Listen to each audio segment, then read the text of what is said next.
If you think focaccia is complicated, slow, or only for experienced bakers, stay with me. Lovelies, in just a few hours, we are turning simple punchy ingredients into a golden crispy bakery style focaccia. No kneading, no overnight fermentation, and no specialized equipment. All the exact measurements are listed in the description box. Before you begin, make sure to check there so everything is prepared and ready. Without wasting your time, lovelies, let's get into it. Let's briefly talk about flour because it determines the structure of your focaccia. You can use either all-purpose flour or bread flour for this recipe. All-purpose flour has a moderate protein content. Protein is important because when flour hydrates, those protein, glutenin and gliadin combine to form gluten. Gluten creates elasticity and allows the dough to trap gas during fermentation. With all-purpose flour, you will get a soft, tender crumb with moderate chew. Bread flour contains a higher protein percentage. That higher protein content produces stronger gluten development. The result is a slightly chewer texture and more defined air pockets. Both work well. If you prefer a softer interior, choose all-purpose flour. If you want more structure and chew, choose bread flour.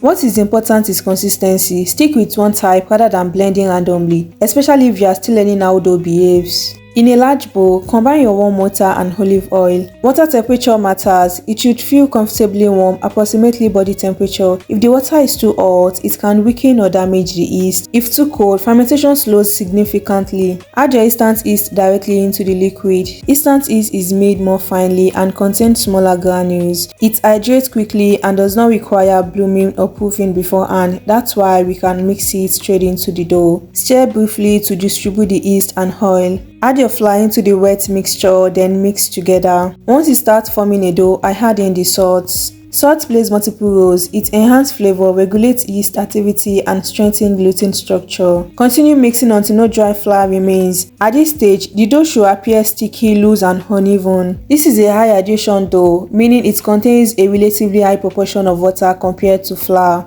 Once the dough is set, lovelies, cover and let it rest. During this resting period, several important things happen. First, the flour fully absorbs the water. Hydration allows protein to begin forming gluten without mechanical kneading. Second, enzymatic activity begins. Naturally occurring enzymes in flour start breaking down starch into simple sugars. These sugars later feed the yeast and contribute to browning in the oven. This quiet resting phase replaces aggressive kneading with controlled development. After resting, the dough will appear slightly smoother. The next thing you want to do, lovelies, is to wet your hand to prevent stickling. Gently lift one side of the dough, stretch it outward without tearing, and fold it back over itself. Rotate the bowl and repeat on all sides. This technique strengthens the dough by allowing gluten strand instead of compressing the dough as kneading does. Stretching, organize, and reinforce structure while preserving trapped air. Once completed, cover and allow to rest again. Lovelies, after about 30 minutes, repeat the folding process. You should now feel more elasticity and resistance. The dough should hold its shape slightly better. This indicates that the gluten network is developing successfully. It's important not to rush this step. Structure in bread develops gradually. Overhanding can tear the network we are building. Generously coat your baking pan with olive oil. This oil serves two purposes. First, it prevents stickling. Second, and more importantly, it acts as a shallow fine medium during baking.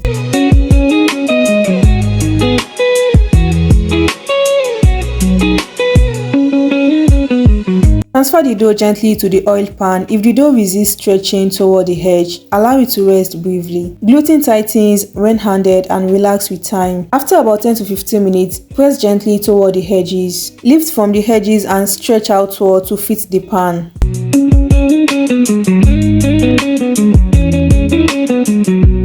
Cover and allow the dough to rest in the pan until noticeably puffing. Proper fermentation is visible. Underproofed dough appears dense and light. Overproofed dough may collapse or deflate easily. Preheat your oven while the dough is rising. In a separate bowl, combine olive oil and water. The water creates steam in the oven, delaying crust formation slightly so the bread can expand. The olive oil promotes browning and contributes to surface crispiness. Pour the mixture evenly over the dough. Add rosemary, and if you want, you can also add flaky sea salt.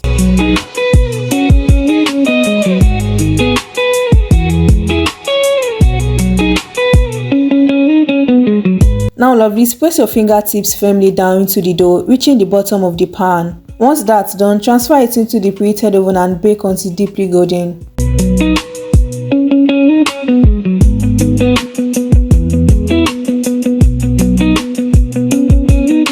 Lovelies, you want to allow the focaccia to cool slightly before slicing. The crust should feel crisp. The inside should display irregular air pockets indicating proper hydration and fermentation. A dead crumb typically signals insufficient fermentation or inadequate gluten development. And our same-day focaccia is ready through controlled hydration, structured folding, and balanced fermentation, not through kneading or overnight proofing. Lovelies, the full ingredients measurements are listed in the description box below. Review them before starting and approach each step with attention to texture and visual cues. Thank you so much for watching, lovelies. Don't forget to like, share, comment, and subscribe to my channel for more easy homemade recipes. Enjoy your focaccia and I will see you in the next video. Bye, lovelies.